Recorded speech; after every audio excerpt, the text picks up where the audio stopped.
नमस्कार, जय हिंद दोस्तों। कैसे हो आप लोग? आई होप आप सब अच्छे होंगे। मेरा नाम है अनुज वर्मा और स्वागत करता हूं आपका न्यूज़ मैनेज चैनल पर, जहां आपको मिलती है देश और दुनिया की खबरें, न केवल ज्ञान के लिए बल्कि हर एग्जाम पॉइंट ऑफ व्यू से भी आपके लिए बहुत इंपॉर्टेंट है। चलिए शुरुआत करते हैं आपकी आज की न्यूज़ के लिए। लेकिन इससे पहले मैं आपका तहे दिल से बहुत बहुत धन्यवाद करना चाहूँगा कि मेरी लास्ट वीडियो को आपने इतना सम्मान दिया, इतना आपने उसको सराहा दिया। तो चलते हैं आपकी आज पहली न्यूज़ पर, जो है हमारी रशिया से। रशिया की न्यूज़ एजेंसी ने दावा कर दिया है, बोल दिया है कि रशिया जो है वो वर्ल्ड वॉर 3 के अंदर उतर चुका है, यानी वर्ल्ड वॉर 3 जो है वो स्टार्ट हो चुकी है। ऐसा किसने कहा है? ऐसा कहा गया है रशिया की एक न्यूज़ एजेंसी ने। जो आपके सामने एक पोस्ट दिखाई दे रहा है, न्यूज़ इसमें दिखा रहा है कि Russian are the TV says Moscow has entered world war 3 against NATO. आपको शायद याद होगा कि वर्ल्ड वॉर 2 हो रहा था, उस टाइम पे भी एक पर्ल हार्बर का शिप था, जो अमेरिका का शिप था, जिस पर अटैक किया गया था। पर्ल हार्बर जो पोर्ट था, सॉरी, उस पर जो अटैक किया गया था जापान के द्वारा, और वहाँ उसके अमेरिका के जहाज़ों को तहस नहस कर दिया था। उसी की वजह से भी अमेरिका इस वॉर के अंदर उतर गया था। तो हो सकता है यहाँ भी एक ऐसा कुछ सीन बन जाए, क्योंकि रिसेंटली हुआ क्या था कि यूक्रेन की एक नेपच्यून मिसाइल है, यूक्रेन की एक मिसाइल थी नेपच्यून, जिसने रशिया के एक सबसे बड़े, वन ऑफ द, मैं कह सकता हूँ सबसे बड़ा नहीं कहूँगा, कि सबसे बड़े जो युद्धपोत हैं उनमें से एक, जिसका नाम है मॉस्को, उस पर अटैक करके उसको ध्वस्त कर दिया है। उसको बहुत बुरी तरह से ध्वस्त कर दिया है। देख सकते हैं आपके सामने लिखा हुआ है कि the ongoing invasion of Ukraine has escalated into the world war 3। A Russian television declared today after a Russian warship Moskva sank in the Black Sea due to the massive blow. इतनी तेज़ blast था वो, क्योंकि वो बहुत बड़ा ship था, जिसमें न केवल छोटा शिप नहीं था, लगभग 650 के ज़्यादा क्रू आराम से बैठ सकते हैं। उस वक्त इसमें 529 क्रू मेंबर इसमें मौजूद थे। हालांकि वो सब बचे जा चुके हैं, ऐसा कोई ऐसी हताहत होने की खबर नहीं है। खास बात यह भी है कि रशिया ने इस चीज़ का दावा करने से मना कर दिया है। दुनिया के सामने रशिया ने अपने आप को बचाने के लिए, अपने आप को गिरता हुआ ना दिखाने के लिए ये दावा किया है कि यूक्रेन की कोई मिसाइल हमारे ऊपर नहीं गिरी है। हमारा तो वहीं पर सामान रखा हुआ था जो ब्लास्ट हो गया, एक्सीडेंटली फायर हो गया, इसलिए हमारा शिप जो है वो डाउन हो गया, गिर गया। तो ये एक नया सिनेरियो बन सकता है इस वॉर के अंदर जो इस टाइम से चल रहा है। बाकी हमने बताया था कि फिनलैंड भी, स्वीडन भी इसके अंदर नाटो ज्वाइन करने वाला है, तो हो सकता है बहुत सी चीज़ देखने को मिल जाए। हालांकि रशिया के पुतिन ने बार बार धमकी दे चुके हैं वो, कि हम न्यूक्लियर अटैक कर देंगे, न्यूक्लियर अटैक कर देंगे, लेकिन अभी उसका पता नहीं कि चल क्या रहा है।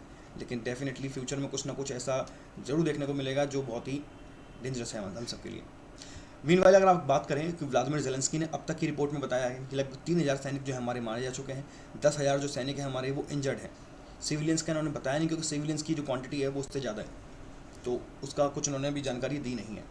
आप देख सकते हैं कि ये हुआ कहाँ है, घटना घटी कहाँ है। तो आपके सामने एक मैप दिखाई दे रहा है, उसमें आपको दिखाई दे रहा है ब्लैक सी के बारे में, कि ब्लैक सी है कहाँ। तो ब्लैक सी आप देख सकते हो, यह है ब्लैक सी। इस ब्लैक सी के अंदर जो ऊपर आपको दिखाई दे रहा है, नॉर्थ के अंदर यूक्रेन, नॉर्थ ईस्ट में आपको दिखाई दे रहा है रशिया। यहीं पर यूक्रेन के अंदर एक जगह है उड़ीसा।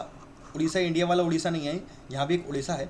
उड़ीसा के अंदर ये कब्जा ऑलरेडी कर चुके हैं रशिया, लेकिन यहीं से ही यूक्रेन की आर्मी ने इस अपनी मिसाइल, जो उसका नाम था नेपच्यून, उससे अटैक किया, और यहीं पर इनका खड़ा था अपना जो वॉरक्राफ्ट था, वो खड़ा हुआ था, वो इन्होंने धराशायी कर दिया। देख सकते हो आपके सामने, यह है वॉरक्राफ्ट, जो काफ़ी बड़ा वॉरक्राफ्ट है, जो सैटेलाइट की इमेजेस दिखा रही हैं कि ये धुआं धुआं होके जल गया, कि सैटेलाइट इमेजेस नहीं, ये अब तो दिखा रही हैं। अब कुछ जानकारी जो अपने एग्जाम के पर्पज से इंपॉर्टेंट है, क्या कि पहली चीज़ रही ब्लैक सी की चारों तरफ कितनी कंट्रीज आती हैं, इतना ही नहीं, इसके बाद रशिया, यूक्रेन, इसके बीच में एक सी मिलता है, वो कौन सा है? सी ऑफ ओजोव। ये जगह है क्रीमिया। सन 2014 के अंदर इस क्रीमिया पे ऑलरेडी रशिया ने कंट्रोल कर लिया है, मतलब अटैक करके, ये यूक्रेन का पार्ट था लेकिन पहले से ही ले लिया है। इसी वजह से G7 से ये G8 से ग्रुप से निकाल दिया गया और G7 ग्रुप बन गया था। आपको याद हो, मैंने कुछ दिन पहले आपको वीडियो दिखाई थी, जिसमें बताया था कि G7 की मीटिंग होने वाली है जर्मनी में, और इसमें इंडिया भी एक इन्वेस्टर, क्या कहते हैं, एक गेस्ट के रूप में बुलाया गया जर्मनी ने। ठीक है, इसी वजह से G8, जो पहले G8 था, इसको G7 बना दिया गया, क्योंकि क्रीमिया पे कब्जा कर लिया था रशिया ने। अब ये और आगे की चाल चल चुका है रशिया। ठीक है, तो सी ऑफ ओजो और ब्लैक सी, इसके बीच में एक जगह दिखाई दे रही होगी आपको, गलियारा बोल सकते हो, पानी का नाला बोल सकते हो, कुछ बोल सकते हो, लेकिन जस्ट लाइक अ कैनाल है नहीं है, लेकिन आपसे दिखा रहा हूँ कि दो समुद्र को जोड़ने वाला बीच का रास्ता, इसको कहते हैं स्ट्रेट। तो यहाँ पर है कर्च स्ट्रेट, जो ओजो सी को ब्लैक सी से जोड़ती है, कर्च स्ट्रेट। आगे बात करें कि ब्लैक सी के नीचे एक सी और देखने को मिलता है, यह sea of Marmara, sea of Marmara. इन दोनों के बीच में भी एक स्ट्रेट है, इसका नाम है बॉस्फोरस स्ट्रेट, ठीक है। और एक आगे देखने को मिलती है, वो मिलती है डार्डेनल्स स्ट्रेट। तो ऐसे स्टेट हैं जो एग्जाम में कई बार पूछी जाती हैं, और ये तो हाल ही की करंट की न्यूज़ है, तो डेफिनेटली इससे पूछ जाना वाजिब बनता है, तो आने के पूरे पूरे चांसेस रहते हैं। चलते हैं, आपके सामने दिखाई दे रहा होगा एक शिप जो दिखाई, यही है शिप वो जिसको दर्शाई किया गया है। इसके बारे में आप पॉज करके पढ़ सकते हो वीडियो को कि क्या क्या चीज़ें हैं, इसकी लेंथ कितनी है, 186 मीटर का तो इसकी लेंथ है। स्पीड इसकी लगभग 60 किलोमीटर पर आवर की स्पीड से ये चलता है। इसके ऊपर लगभग 600 क्रू मेंबर बैठ सकते हैं। इतना ही नहीं, अपने साथ साथ क्या क्या चीज़ ले जा सकता है देख सकते हो, एक हेलीपैड, इस पर हेलीपैड है, मिसाइल रखने के लिए पूरा का पूरा सिस्टम बना हुआ है। इसको ये आप खुद सोच सकते हो कि ये रशिया का वन ऑफ द बेस्ट में से एक है, वन ऑफ द बेस्ट, तो उसकी हालत देख सकते हैं। और ये है वो मिसाइल, जो छोटी सी मिसाइल है, इस मिसाइल ने ही ये काम किया है जो यूक्रेन ने, इसमें यूक्रेन की तारीफ़ करें या बुराई करें ये कुछ नहीं कह सकते, क्योंकि चल तो झगड़ा ही रहा है, इसमें कोई भी जीते नुकसान तो पब्लिक का ही होगा, ठीक है। तो ये नेपच्यून मिसाइल है, जिसे आज से काफ़ी टाइम पहले नेपच्यून मिसाइल को बना लिया गया था। अब आपके मन में फिर क्वेश्चन आएगा कि सर जब इतना बड़ा शिप है तो इसमें क्या रेडार भी नहीं है? अरे सर रेडार तो बहुत बड़ी चीज़ है, रेडार तो कोई भी चीज़ ऊपर से मिसाइल आती है उसे पता लगा लेती है। आपका बिल्कुल सोचना सही है, लेकिन आपको बता दूं कि नेपच्यून मिसाइल जो है ना, ये केवल एक छोटी सी हाइट तक चलती है, मतलब ये काफ़ी ऊंचा होकर नहीं चलती है। इसकी जो चलने की रेंज है वो लगभग 40 से 50 फीट के आसपास की हाइट पर ही चलती है। और जो हमारा रडार है वो केवल ऊंची चीज़ों को देखता है, ताकि जो ऊपर से आने वाली मिसाइल्स हैं, ऊपर से आने वाली बैलिस्टिक मिसाइल्स या जो फाइटर प्लेन है जो ऊपर आसमान में उड़ रहे हैं काफ़ी हाइट पर, उनको ही देख पाता है। तो रडार इसको डिटेक्ट नहीं कर पाता, इसी वजह से ये नेपच्यून मिसाइल ने इस पर अटैक कर दिया। तो ये बहुत बड़ा रीज़न है, ये यूक्रेन की है। तो दुनिया में इस चीज़ की एक वाहवाही चल रही है कि यूक्रेन जैसा छोटा कंट्री ने रशिया की नाक में दम कर दिया।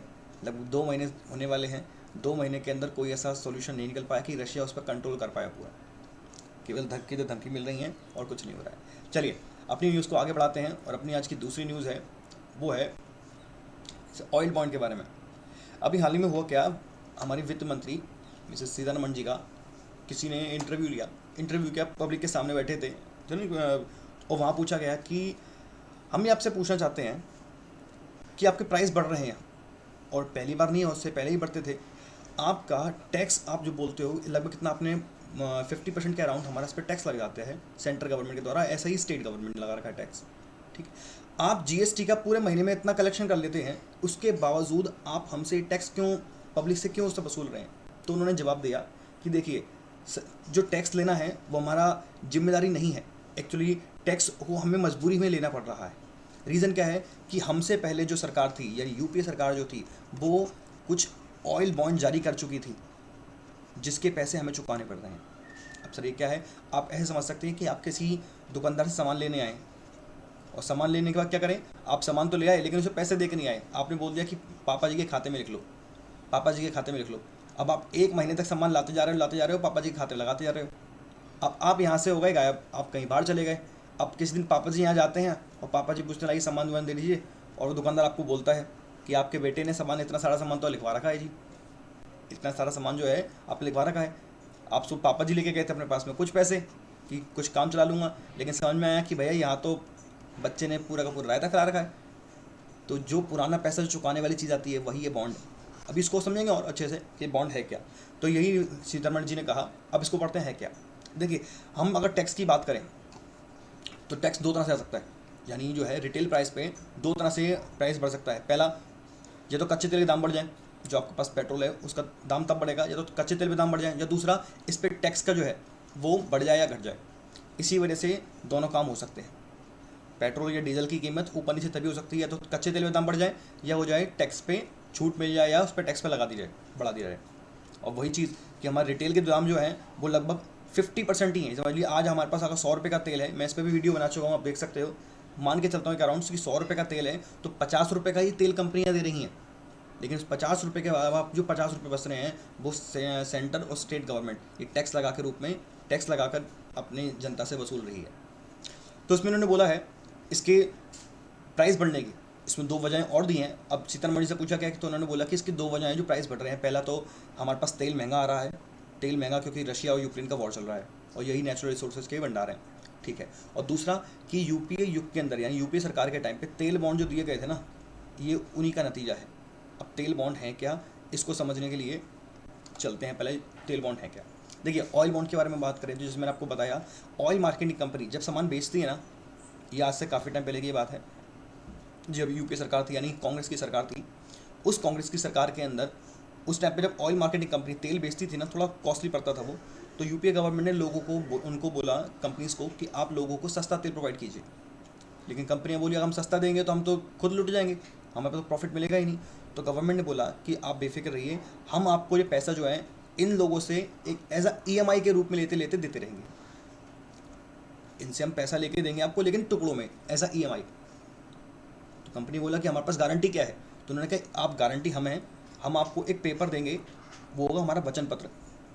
उस पर लिखा होगा कि हम 10 साल के अंदर या 15 साल के अंदर या जितने भी साल के अंदर आपको इतना अमाउंट चुका देंगे, ये हमारा पेपर होगा। ये पेपर हम आपको दे देते हैं, आप 10 साल तक हमसे पैसे लेते रहना, हम ये पैसे लोगों से लेते रहेंगे, और ये पैसा कोई और नहीं, ये उन्हीं कंपनीज़ का पैसा है जो हमको देना पड़ रहा है। जो हमने पहले नहीं दिया था वो हमें आज पे करना पड़ा था। अब आइए, अब आपको शायद समझ में आ गया होगा कि बात क्या चल रही है। इन्होंने बोला कि जो तेल कंपनियां हैं उनको भुगतान नहीं मिलता था, वो लाभहीन हो जाएंगे। अब जो एक मुझे आपको दिखाई दे रहा है, ऑयल बॉन्ड का कहना था कि जो कंपनीज हैं 10 सालों के लिए 1,000 करोड़ का भुगतान करेगी 10 साल के लिए, और ये लगभग हर साल इस पर फिर 8% का जो वो है ब्याज, वो भी अलग से लगेगा। अब तक की अगर हम बात करें तो एनडीए सरकार ने जब से कार्यभार संभाला है तब से 1.3 लाख करोड़ रुपए के बॉन्ड भरे जा चुके हैं, जो कि 2026 तक हमको जमा करना है। यानी 2026 तक तो तेल की कीमत होनी ही नहीं कम, उसके बाद के हम कह नहीं सकते। एक डेटा है, आप उस डेटे को देखेंगे तो इससे आपको समझ में आ जाएगा। कि सारी न्यूज़ जो है वो मैंने इंडियन एक्सप्रेस न्यूज़ से ली है, आप जाके वहाँ देख सकते हैं। ये मेरे पास से मैंने खुद नहीं बनाई है ऐसे, ये न्यूज़ एक्सप्रेस है, वहाँ से कंटेंट उठा के उसको मैंने पढ़ के और आपको सामने बताया। तो आप देख सकते हैं 2015 से लेकर 2021 के बीच में अगर हम बात करें कि हमारी, क्योंकि सरकार 2021 तो जा चुका है, अब तक कितने पैसे दे चुकी है, तो आपके सामने है लगभग ये 1.7, लगभग ये 1400 करोड़ के आसपास का है, 14,000 सॉरी, ठीक है, ये लगभग 14,000 करोड़ जो है वो अब तक दे चुकी है। इसके अलावा ये हमें अभी पे करना है, तो आप देख सकते हैं हमारे पास लगभग 1,34,000 इतना करोड़ जो है, लाख करोड़ जो है वो अभी हमें पे करना है।